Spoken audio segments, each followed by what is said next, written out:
बाळा, काय झालं? कंटाळलास? रोज त्याच त्याच गोष्टींना पुरता कंटाळून गेलायस तू.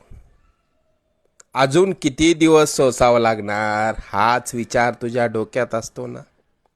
तू खूप प्रयत्न करतोय, पण हवं तसं यश मिळत नाहीये. बरोबर ना? आम्ही सर्व जाणतो. लवकरच तुझ्या रडक्या भाग्यात सुखाचे सोन्यासारखे दिवस येतील. आम्ही सदैव तुझ्या आणि कुटुंबाच्या पाठीशी उभे आहोत.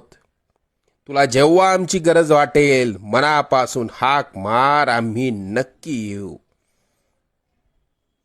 लवकरच तुझ्या मनात असलेली इच्छा पूर्ण होऊन अक्कलकोटला येणं होईल.